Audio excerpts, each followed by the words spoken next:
Hey guys, Stefan Fischer here from All Off Road. Today I would like to discuss a topic which I think quite a few of you will be interested in, and I will share my experience when I replaced 5 years ago all of these with a simple iPad for my mapping software.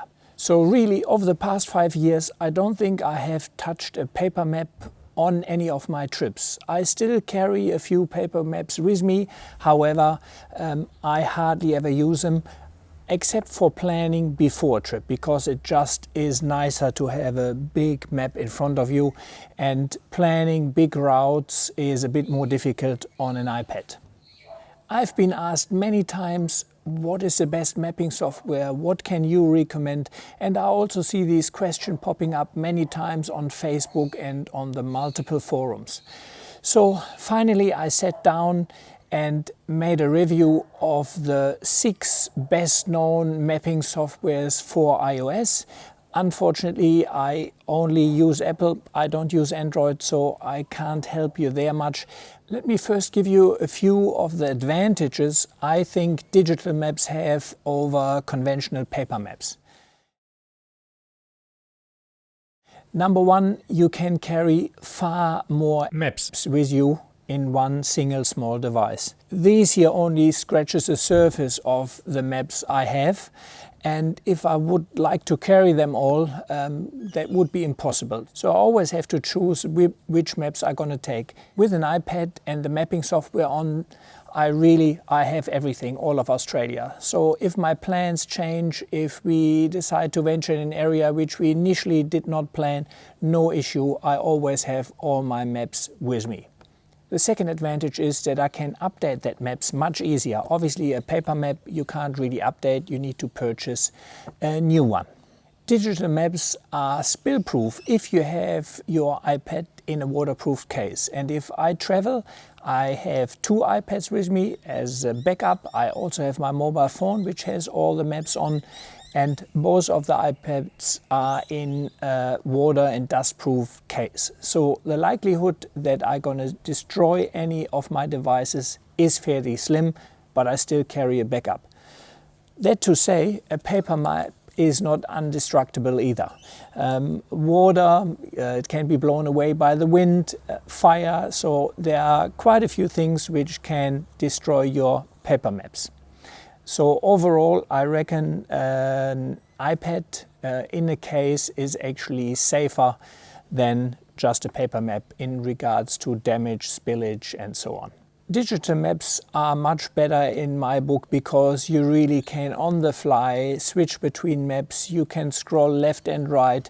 It is easier to navigate because you always know exactly where you are. That is one thing you do not have with a paper map. Unless you know how to read your compass and you know how to establish your current position, all these is not required with an iPad. You just click one button and it places your location exactly on the map. I can also switch between many different maps and softwares on the fly. So sometimes one map shows what a different map doesn't show, so iPad big advantage there. With my digital mapping software I can record a track log and know exactly where I have been. I can create waypoints, I can share that waypoints, all stuff you can't really do with a paper map. Why don't I have a dedicated navigation device like a Garmin or a Hema H Series? To be honest, I carry a Garmin with off-road maps in my glove box just as a third backup, but in general I don't really like much dedicated mapping devices. Further fact, iPad has a far longer battery life. It has billions of dollars invested in usability of the whole platform. It is a multifunction device. I can do weather, email, all the other stuff you can do with an iPad. And I'm not locked into one device. I can easily change from one mapping software to the next, which you really can't do with a dedicated mapping device. It is quite important that you do your research before you start investing in one dedicated mapping app. Once you're committed to one application and you purchase additional maps, you cannot transfer maps between the different providers and applications. So it is worthwhile do your research beforehand, settle on the app which really suits your needs the best, gives you the best return of investment, and then stick with it. For that exact reason, it is also important to consider how often that app is updated, what is the future of that app, and will that be around in 5-10 years, and how much effort will be put into that app to further develop it and add new features. This is going to be a pretty long video because I give you an overview of each of the 6 apps. I will compare the maps between the different apps, and then I will give you my final conclusion. In the description of the video I have created shortcuts which let you easily switch and jump to the subject which interests you. Let me quickly show you how I have it set up in my vehicle. I run the iPad mini where I'm usually zoomed in and run a fairly high resolution. Then I also have the iPad Air, and that I run in an overview mode. It is actually fairly easy if you zoomed in to take a wrong turn because you don't see the overall picture. So I find that quite handy to have the big overall mode on one iPad and then zoomed in a very high resolution on the other iPad. The iPhone I usually don't use except if I run Google Maps. Depending on the situation, I may also run 2 different softwares. On one iPad, for example, Mud Maps, and on the other iPad, Hema Explorer. All the maps are a little bit different, and that allows me to cross-reference different tracks. So let's get into it and start with an overview of all of the 6 applications.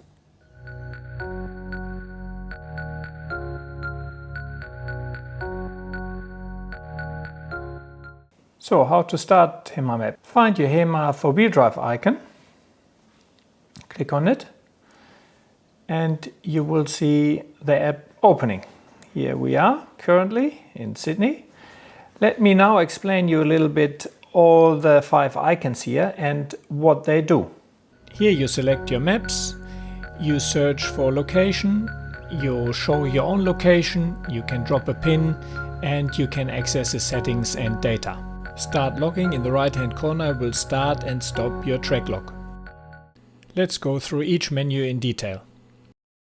Here you can choose which particular map you would like to use. That is especially useful for planning, because when you're in the location, the zooming in and out will pretty much scale and switch through all the different maps.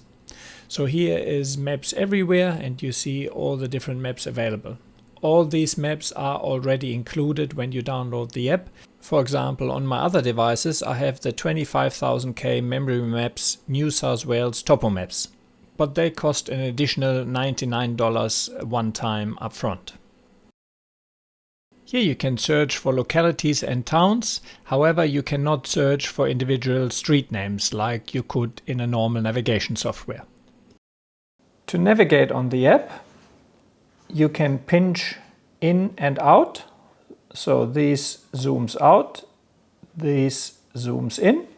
And to move on the map, you just place your finger on the map and move it around. One of the great features is that you have a Your Location button. That means you can't really be lost. As soon as you click that, it will show you where you currently are.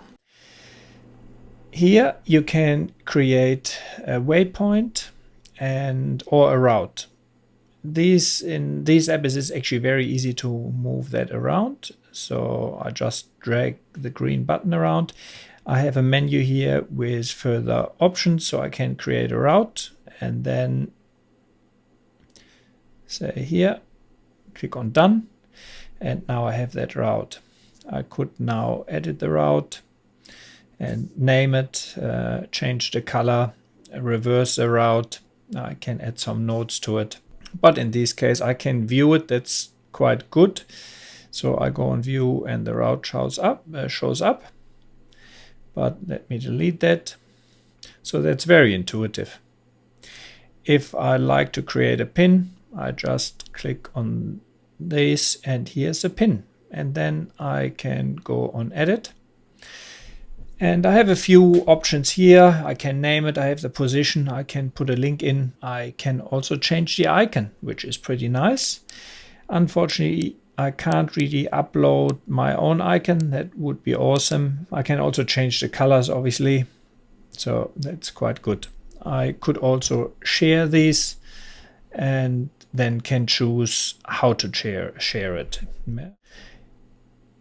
The arrow here brings me now into the settings, where it shows me quite a few different things.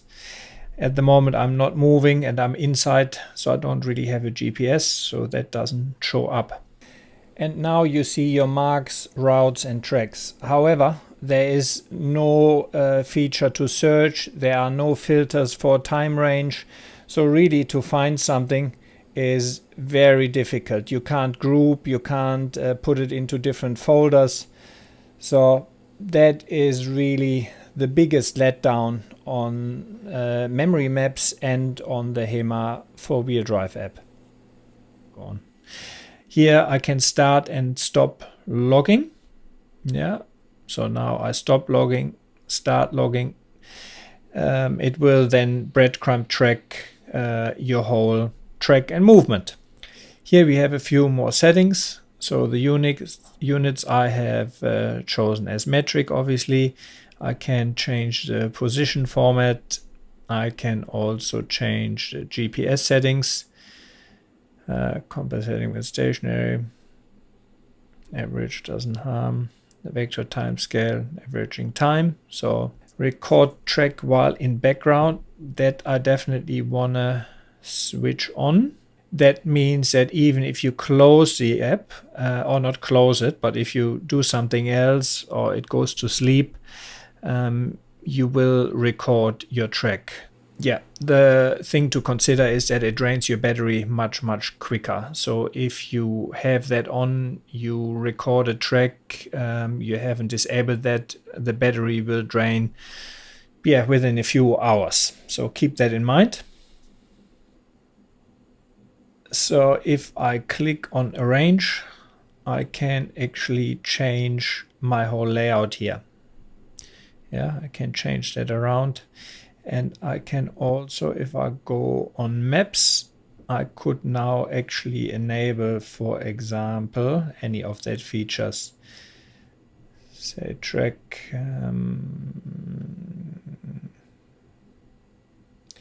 logging button. That means now I can start and stop the logging from here. So I find that quite helpful. In every corner I can set something else. The bearing is helpful. So I've done that here. Here we have the average speed. So that should be it for me. Gonna go back. Again, that is all under these settings. Then I can save the layout. Say test, and I could have multiple different layouts, and I can also share them. That's quite a nice feature.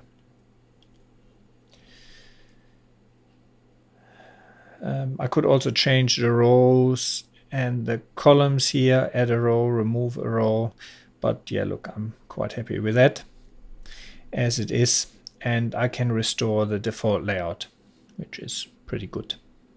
Online help. Obviously that only works if you are online. It would be nice to have actually an included manual which maybe updates automatically from time to time, but you can't access the help unless you have an internet connection. Yeah, map license, if you have purchased extra licenses, sensor settings, barometric pressure. Oh, yeah, that's good. That shows you the altitude. I'm not sure what altitude I'm actually on now, so that a bit later. GPS settings. Yeah, that pretty much is the functionality of the Hema 4x4 app. To be honest, still my favorite app and the app I use the most, except in the high country where I use mud maps. Let's have a quick look at the version history and development cycle. One update within the last year, but that actually had a few new features and fixes. Otherwise, it also has a fairly slow development cycle, similar to memory maps. But it is the most stable app beside Avenza Maps.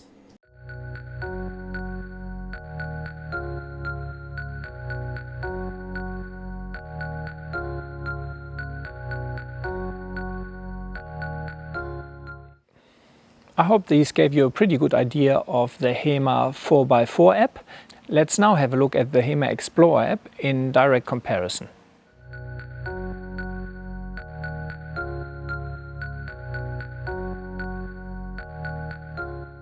So let me give you a quick rundown of the Hema Explorer app. It is important that after the initial installation you download all the maps. So you best have a strong Wi-Fi connection to do that. So after 15 minutes I've downloaded everything, which you can see here.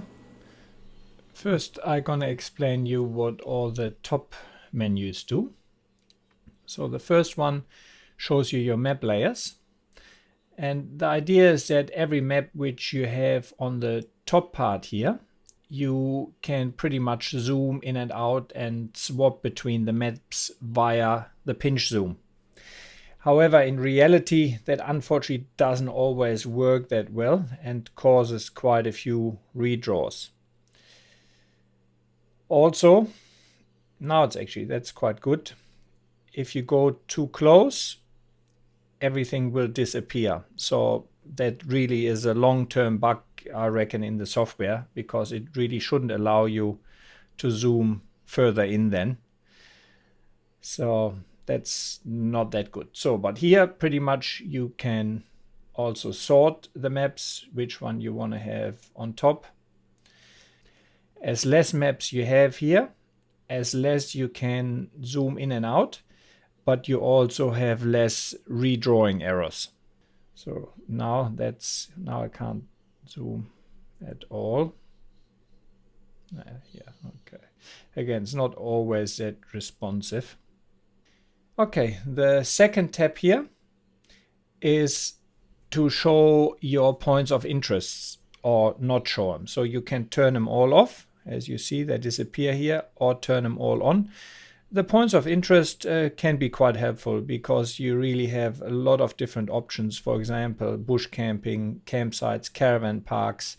You can also individually enable and disable them. Then you have facilities. You have services from telephones, medical facilities, police stations. So that's all pretty helpful information. Information, parks and wildlife, ranger station and supplies, fuel, general store. So that's pretty good. Then here you can create a waypoint. You can take a picture or you can create a route. So to create a waypoint, we're going to click that. The waypoint is now in the middle here. We call that test and save. So that waypoint is here. Unfortunately, it's not that easy to move a waypoint like it is in the Hema 4x4 app. It's a bit more cumbersome. You have to click on the waypoint, then you have to click on move waypoint, but now you still can't use it. You first have to tap that box away and now you can move the waypoint around. So we could save the waypoint now. If I wanted to edit it, I tap it again. I go on, that's actually the edit here. So I could assign a picture to that waypoint, choose a saved picture. Actually, obviously that picture is not really from there, but just to show you how that works. So now theoretically we should have had the picture assigned to it. It can become a bit crowded if you have a lot of stuff there, and even though I tap, it doesn't remove that. So let me switch them all off. Now we're here. So now we see that picture assigned. It's quite nice because that way you can remember how it looked at that location. So that can be helpful. You can share via cloud. You can go to, so it gives kind of turn by turn instructions, but yeah, again, I would not rely on it anywhere in the bush. Driving direction sent via email, and you can delete it, which I'm doing now. Okay, here on top it shows you your bearing, north, south, and so on. This is the legends for the map, so it shows you what all the different marks are on the map, what they mean. That's quite handy to have. That's separate, so that's certainly a feature I like. These will pretty much again bring you back to your home location, and search will allow you to search not for street addresses but for locations, points of interest, for example Fraser Island. Let's see where the Fraser Island Beach House is. So here, that is clearly a point of interest, obviously. Yeah, then you have some statistical features at the bottom. Again, you can from here record a track.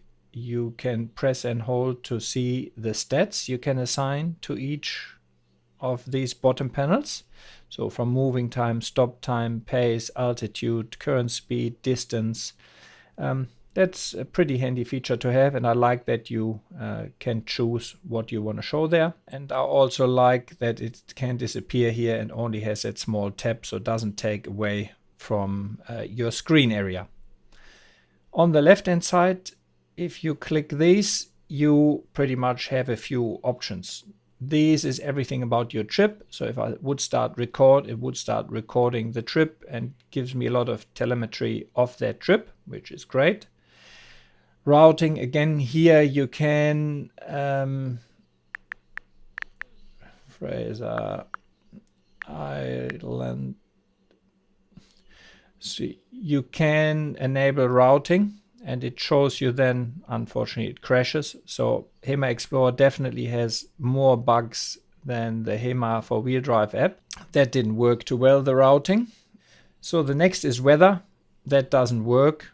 So it should really load the weather forecast now, but it doesn't. It used to work at some stage. Again, something, hasn't been addressed. So my data shows you all the tracks you have stored, and you can access them from here. You can sort that by timeline, or tracks, routes, waypoint maps, and you can create folders and sort them. So that's pretty good. And then you have the general settings. You have a quick help, which is quite good because I don't think that needs internet. So that gives you a quick idea. Then contact, quick start video, you need internet for that.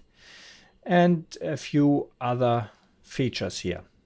You can sync it with the cloud. You can auto publish your tracks so everyone can see them right away to the Hema cloud. But I'm not going to go through every feature here. These are a few more issues with the Hema Explorer app. Here I don't have a search function, unfortunately. I have that on my other iPad. I just re-downloaded the software, made sure it's the latest one, but it just doesn't work. Which is a bit strange. Also, if I go on the timeline, these here, the May stands in the middle there. That certainly shouldn't be. And unfortunately, a lot of tracks I can't disable whether they're shown or not. Not sure why that is. That really shouldn't be the case. Let's have a quick look at the version history for Hema Explorer. Only 2 updates in the past year, and that were really bug fixes and compatibility fixes. 2 years ago, the really feature update stopped. And before that, there was a reasonably active development cycle, which really is a pity as there's still quite a few bugs and the features could certainly be improved. So that are the basic features of the Hema Explorer app.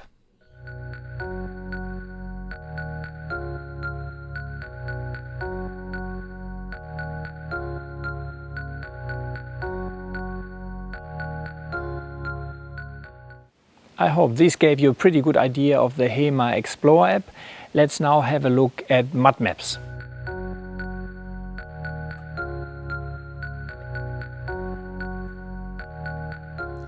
Just click the Mud Map 3 icon and that will open the maps.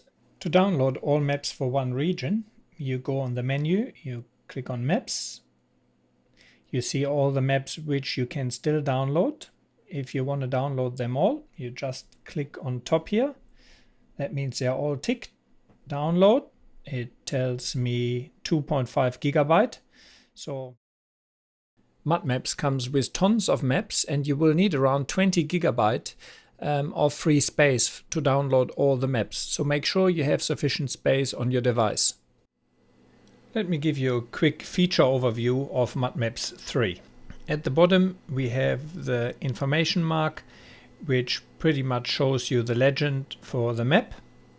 And it also allows you to enable or disable the points of interest, whether they are shown on the map or not. If you show all of them, it will make the map quite a bit more crowded. Next to it you have your maps, where you can see the maps available for the area you're currently in. Next to it, these will, again I have to switch maps here, which you have to do far more often on Mud Maps than any of the other software. Just for the fact that Mud Maps contains thousands of small little maps instead of the maps being stitched together like it is on the most maps with Hema Explorer and Hema 4-wheel drive app. So that brings me to my location, say New South Wales. That works the same as with any of the other maps really. Next is the ability to record your track, to play it, save it, reset it. It shows you the elapsed time, the distance you have traveled, the total ascent and the total descent. So now it would record if I pause again, or I can reset it. These will allow you to drop a new pin. So at current location, center of the screen, test, done, and now we have that pin here. It's fairly easy to move them around. You just grab the icon to the right to move the pin around and drop it. That isn't always that accurate, as you can see here. I want to drop it just on the intersection here, and that it won't let me. So actually now I can't move it at all. Now it does actually work, but yeah, you see it's a bit of effort to get that correctly. If I click on the three dots, I can delete everywhere. I can info, test location, color. Not as many options as I have in the Hema applications. I can navigate to it. Mud Maps doesn't have turn-by-turn navigation, which is fine from my point of view. I unfortunately also can't change the icon. It would be very nice to be able to choose different icons like I can in Hema 4x4 app, or even better Avenza Maps, where I can use custom icons. That is pretty much the basic functionality. On top here you see the speed, so if I would be driving you see the speed there, the altitude and the heading. On the top left you have your pins. Yeah, here for example, I don't have many pins there, but I have tracks there. The difference between routes and tracks are usually track logs, so you recorded a track you actually driven, and a route is something you can create on the screen. So tracks and routes funnily do the same, because as you can see here it shows the same stuff. So that really shouldn't be, which is a bit odd. Yeah, because these are all track logs, not routes. You see here that they are available in the cloud. I haven't downloaded them. If I click on one, it should actually download it. Well, it's updating it now. So that is all stuff you should do before you go bush and not later. Yeah, I'm not sure why that doesn't download it. One thing I really don't like is the data management. While I have a search, that is great, but for example, I have many of waypoints here which have nothing in it. I don't know whether they were imported. I need to delete everyone individually. I can't select many of them. One other disadvantage is that if I come to a waypoint here, I cannot actually go to that waypoint on the map. On Hema or on Avenza, I can just click View Waypoint and it will show me a map with that waypoint. Here I can't do that. I can just enable it, but then I have to manually look for it on the map. Toggle visibility, that's actually a nice feature. They are not downloaded here, but you can toggle the visibility on and off here. And it has a good and a bad side because you can only show 5 track logs, I think, at the same time, which is too little in my book, but it is nice that you don't need to look at every track recorded like you have with the Hema 4-wheel drive app, for example. One other thing is that if you have a track here, unfortunately you can't actually show that track on the map. So they are there and I can toggle it here on and off, but I cannot go to that track now, which I can do in Hema Explorer and Hema 4x4.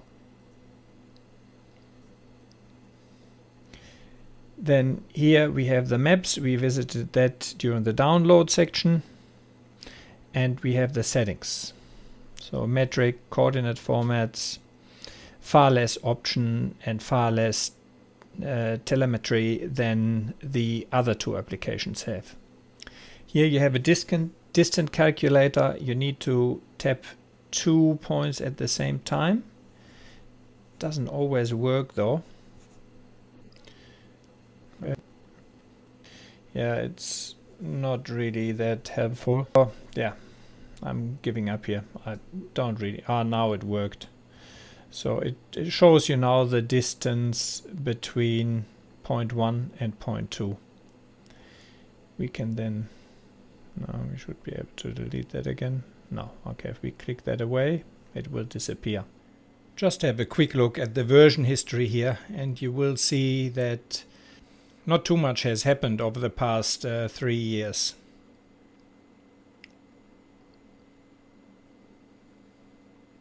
The last new feature was really 2 years ago. Yeah, usability wise, it's also not perfect. I really much would prefer if the maps were stitched together. It is fairly slow and it does crash reasonably often nowadays. So that's why I really don't use mud maps that much anymore unless I'm in the Victorian High Country.